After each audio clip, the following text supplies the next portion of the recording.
Today we're going to be talking about finance.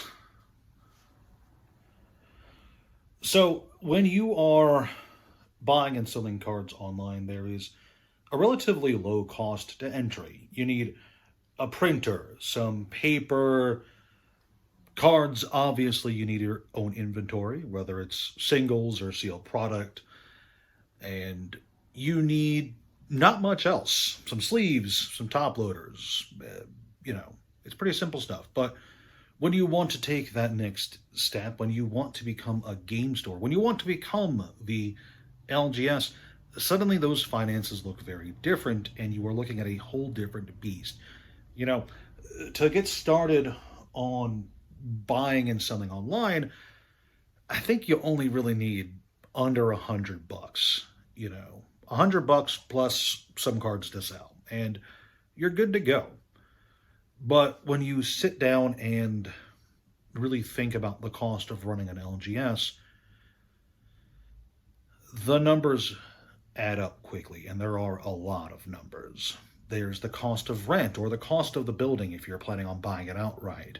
There's the cost of inventory every month. There's the bills. There's the upkeep costs. There's all the chairs and tables you'll need. There's the new computer you're probably going to buy just to have as your company computer. There's the cost of the display cases, any weird shelves you're going to end up using for your business, and all of that.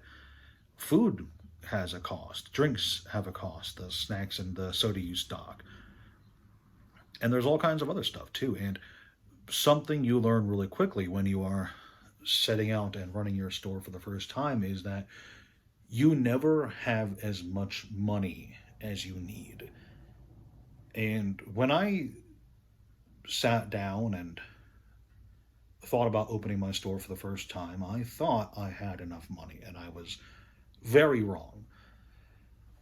However much money you think you need to open a business, it's not enough.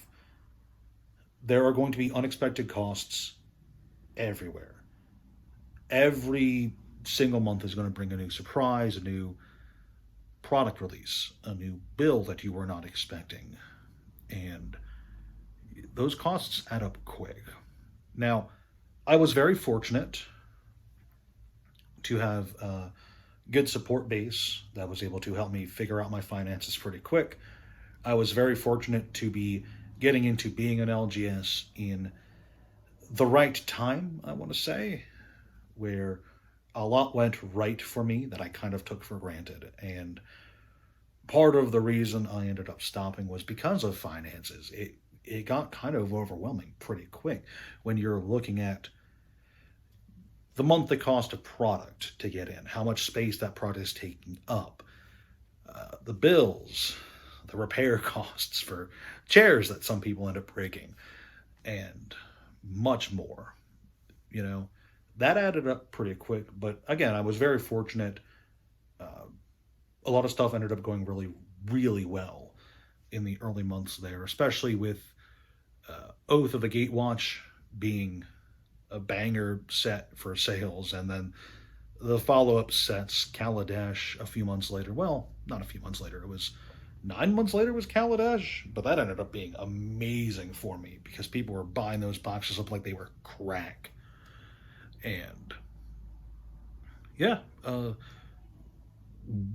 something I learned really quickly is that I did not have as much money as I needed.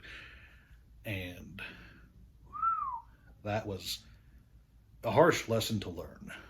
So there's a lot of people online who say that you need $10,000 to open a store. There's people who say you need $50,000. There's people who say you need $75,000. Now, here is my advice.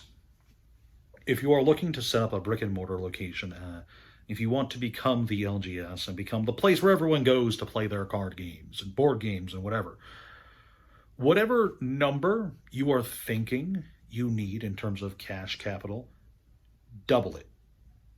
Whatever that number is. If you think you need $50,000 to set up shop, make it $100,000. If you think you need 75, make it 150. You will thank me down the road, because month after month, year over year, costs are going to pile up, and things are going to come around that you weren't expecting. Not just for sealed product, not just for bills, but people are going to bring in collections. And the first few might be easy to handle. There might be a guy who brings in a collection worth only a few $100, and you're like, awesome, I can pick that up at no worry.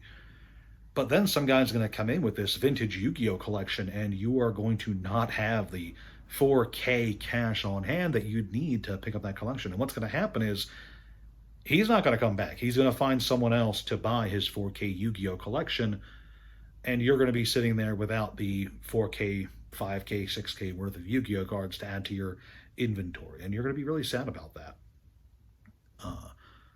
Really, just whatever you think you need more. And it's something that not a lot of people like to talk about in terms of finance for TCGs, but it's just the truth. And that's all I've got to say.